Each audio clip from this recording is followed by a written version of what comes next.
सती जी ने सुना कि यज्ञ तो मेरे पिता का हो रहा है और सब लोग जा रहे हैं। बड़ी उत्सुकता हुई और कहा, देवाधिदेव, मेरे पिता के यहां उत्सव हो रहा है, निमंत्रण नहीं आया, क्या मैं जा सकती हूं? वामदेव, मैंने सुना है इस समय इस शरीर के पिता और आपके ससुर बड़ा भारी यज्ञ उत्सव कर रहे हैं, सब निमंत्रण में जा रहे हैं, हम भी चले? क्योंकि अपने आत्मियों से मिलने का मन करता है। मैंने देखा इन विमानों में हमारी बहनें भी थी जो अपने पतियों के साथ थी, बड़े सुंदर गहने आदि धारण किए हुए प्रसन्न मुद्रा में जा रही थी। बहुत समय हो गया मैंने अपनी मां को नहीं देखा, उत्सुकता हो रही है हमको भी। शिव कल्याण में ब्रह्म ऋषियों के द्वारा रचा हुआ महाश्रेष्ठ यज्ञ हो रहा है। वैदिक मंत्रों से भगवान श्री हरि की प्रधानता है, चलना उचित होगा। अजन्मा प्रभु, आप ही जगत की उत्पत्ति हेतु और पालन करने वाले, मुझे पता है आप ही इस त्रिगुणात्मिका माया के सृजन करता है। मैं आपसे प्रार्थना करती हूं, बहुत दीन हो रही हूं, क्या आप मुझे मेरे पिता के पास ले चलेंगे, माता के दर्शन कराएंगे, यज्ञ का उत्सव में सम्मिलित होने का सौभाग्य मिलेगा? कुछ नहीं बोले भगवान से। काहे नीलकंठ, आप जन्म रहित हैं, अजन्मा हैं, आप में भले उत्साह ना हो, पर मेरा जन्म हुआ है, वो मेरे मां पिता है, मैं दर्शन करना चाहती हूं, उनसे मिलना चाहती हूं। देखो ना आकाश में कैसे राजहंस जैसे उड़ते विमान और उनमें हमारी बहनें जा रही हैं। ऐसी अवस्था में कौन ऐसा होगा जो अपने माता पिता के उत्सव में सम्मिलित ना हो? प्रभु, हो सकता है आपको ऐसा उत्तर देने का मन हो कि उन्होंने निमंत्रण नहीं दिया, तो पति के गृह, गुरु के पास और माता पिता के यहां बिना निमंत्रण के जाना चाहिए, शास्त्रीय सिद्धांत है। ये अंबा जी कह रहे, सती जी कह रहे, भर्तुर गुरुर देह कृतस्य केतनम। गुरु के गृह में, पति के घर में और माता पिता के पास बिना निमंत्रण के जाया जाए, ऐसा शास्त्रीय सिद्धांत। निमंत्रण आए तो खास बात नहीं है, बिना निमंत्रण के भेजा है, गुरु के यहां, पति के यहां और माता पिता के यहां।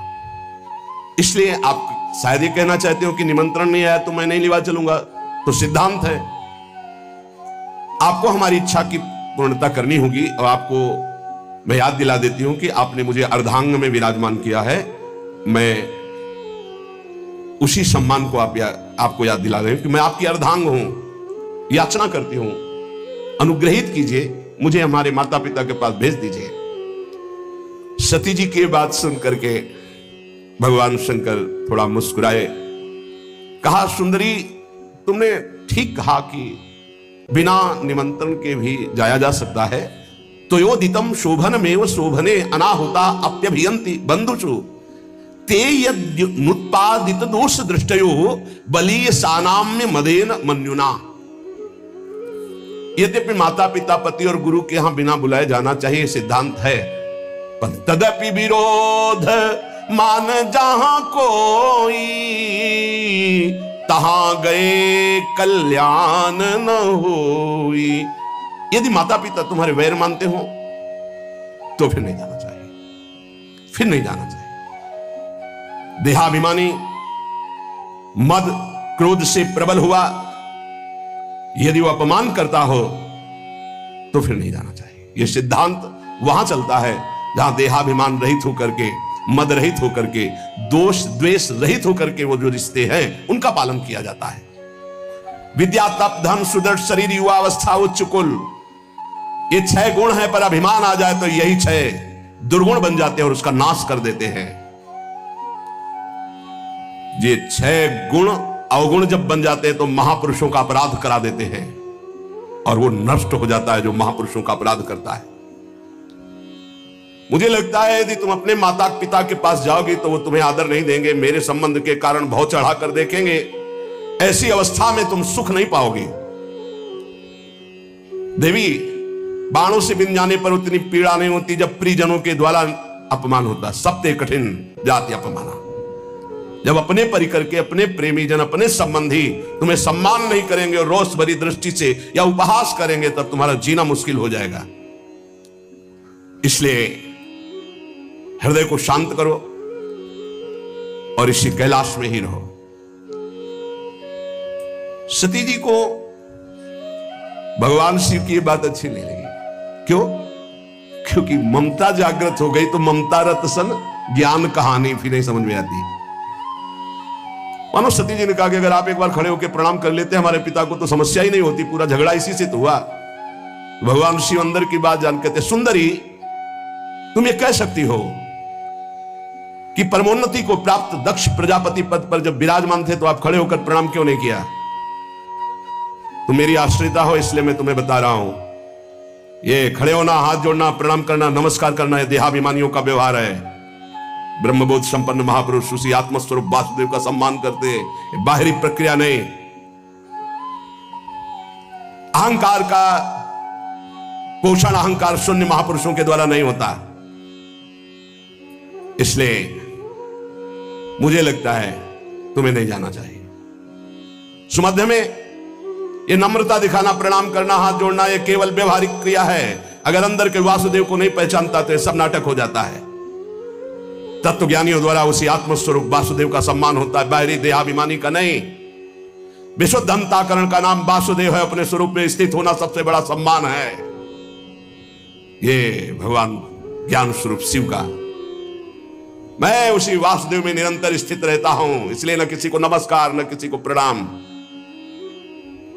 इसलिए अगर तुम्हें लगता हो कि मैंने तुम्हारे पिता का अपराध किया तो बिल्कुल नहीं। मैं देहाभिमानी को प्रणाम नहीं करता, देह में विराजमान उस आत्म तत्व को नमस्कार करता हूं और वो मैं हूं। इसलिए किसको नमस्कार? कौन?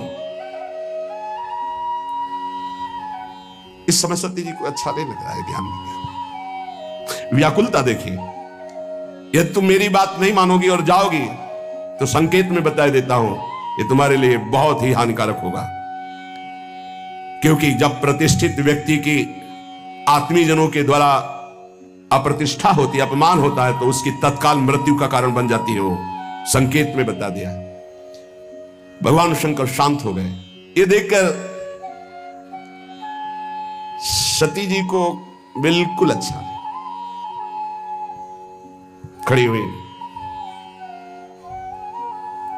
एक बार देखती भगवान शंकर की तरफ कि अगर मैं जाती हूं तो ये रुष्ट हो जाएंगे, क्योंकि आज्ञा नहीं।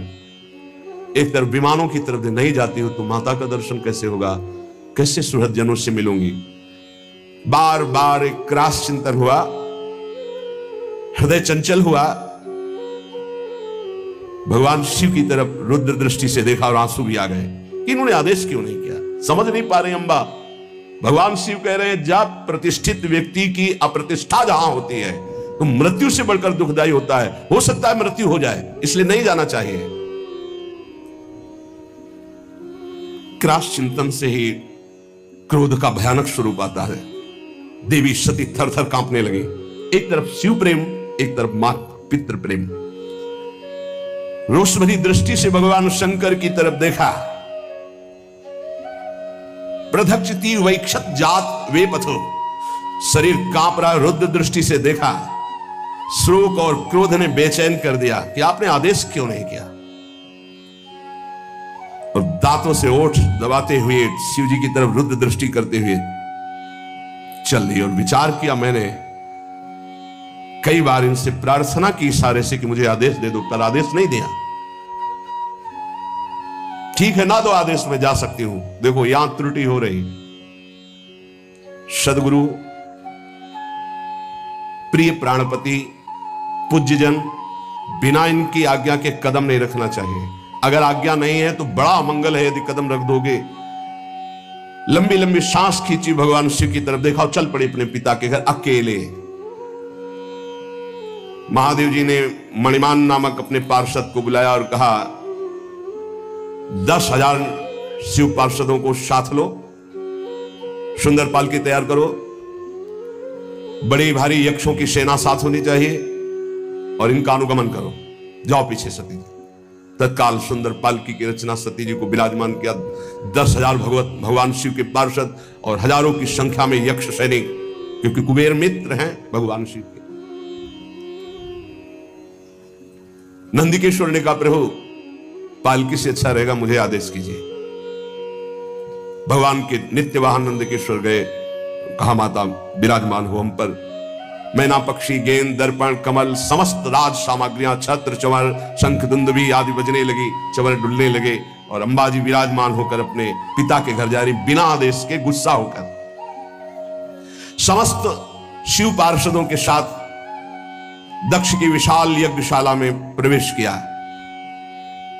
वहां तो वेदध्वनि गूंज रही थी, बड़े ऊंचे स्वर से ब्राह्मण शास्त्र शीर्षा पुरुखा सहस्राक्षा सहस्रपात, एक दूसरे की आवाज दबाने के लिए होड़ लगी हुई थी।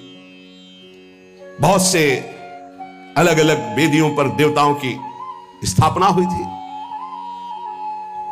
दक्ष ने एक बार देखा सती आई, न नजदीक गए, न बात की, न पूछा। भयभीत हो गए सती जी कि क्या जो भगवान शिव ने कहा था वही होगा। पिता ने देखा और कोई आदर नहीं दिया, बहुत घबरा गए। बहनों के पास गए तो ऐसे मुस्कुराते हुए कटाक्ष करते हैं, बिना निमंत्रण के आ गए। हमें तो निमंत्रण भी गया था, भेंट भी गई थी, लिवाने भी गए थे, शायद आपके यहां निमंत्रण तो गया नहीं होगा, कोई लिवाने तो गया नहीं होगा। बहुत चोट सती जी के हृदय में। एक केवल अगर प्यार से मिली तो माता मिली, गले से लग करके। गदगद हो गई सती जी माता के मिलने पर। सती जी ने पूरी यज्ञशाला में देखा, कहीं भगवान शिव का कोई स्थान नहीं। ये देखते ही माता के द्वारा मिला हुआ प्यार भस्म हो गया, हृदय जलने लगा। सर्वलोक महेश्वरी देवी शक्ति की अधिष्ठात्री अंबा, उन्होंने पूरे यज्ञ मंडप पे देखा, सब उत्साहित हैं, कहीं भी भगवान शंकर का कोई भाग नहीं। तो उन्होंने कहा ऐसा नहीं हो सकता कि प्रभु से बढ़कर प्यार माता पिता का हो। अपार क्रोधाग्नि प्रकट हुई, ऐसा लगा संपूर्ण लोगों को भस्म करने के लिए अंबा ने ठान लिया है। कहा दक्ष, अब पिता नहीं कहा, पिताश्री नहीं कहा, दक्ष तुझे कर्मकांड के अभ्यास से बड़ा घमंड है, हमारे प्राण प्रीतम शिव से द्वेष करता है। सती जी का ऐसा बोलना हुआ कि शिव पार्षद टूट पड़े ब्रह्म ऋषियों पर यज्ञ विध्वंस करने के लिए। सती जी ने सबको रुको, जब तक हमारा आदेश न हो तब तक दंड किसी को मत दो। सती जी ने कहा भगवान शंकर परम करुणा में, उनसे तू द्वेष करता है। सब लोग मुझे कहेंगे कि ये दक्ष की पुत्री है, ये शरीर दक्ष से निर्मित है, और तू हमारे प्राण प्रीतम शिव की निंदा करने वाला, शिव का विरोधी, यज्ञ में कोई शिव भाग नहीं। अरे कोई वाणी से भी निंदा कर दे तो सर्वनाश हो जाए, तू तो हृदय से उनसे द्वेष करता है। ऐसा कौन होगा तेरे जैसा जो महादेव से विरोध करे। जो दुष्ट मनुष्य स्वरूप शरीर को और स्वरूप पदों को पाकर अभिमान करता है, शिव की निंदा करता है, आश्चर्य है, आश्चर्य है कि वो अपने सर्वनाश को नहीं जानता। इतने बड़े महान अपराध करने पर भी भगवान शिव ने तेरे लिए कोई दंड विधान नहीं किया। तू महापुरुषों का निंदक, जघन्य अपराधी, दुष्ट पुरुषों में शोभा पाने वाला है दक्ष के प्रति। ये है अपने इष्ट का प्रेम, शिव। ये दो अक्षर जिसकी जिह्वा से निकल गए, कभी कोई पाप उसको दंड नहीं दे सकता। अहो ऐसे पवित्र कीर्ति देवाधिदेव महादेव शिव की तूने अपमान वृत्ति धारण की। तू अमंगल रूप है, तेरे अमंगल रूप से पैदा हुए इस अमंगल रूप शरीर को रखना मेरे लिए असह्य नहीं होगा। जब मैं जाऊंगी तो दक्ष पुत्री कहेंगे भगवान शिव, इसलिए इस शरीर को मैं नहीं रखूंगी। जो मेरे प्राण प्रीतम आराध्य देव की विरोधी अंश से पैदा हुआ, ऐसे शरीर को नहीं रखूंगी। है निरंकुश, धर्म की मर्यादा का तूने विस्मरण कर दिया है। आश्चर्य यह होता है कि इष्ट का प्रेम कितना जोर का होता है। मात्र पितृ प्रेम से ऐसा लगा था कि भगवान शिव की अवहेलना करके सती जी आ रही, लेकिन हृदय में कितना गुह प्रेम अपने आराध्य देव के प्रति है।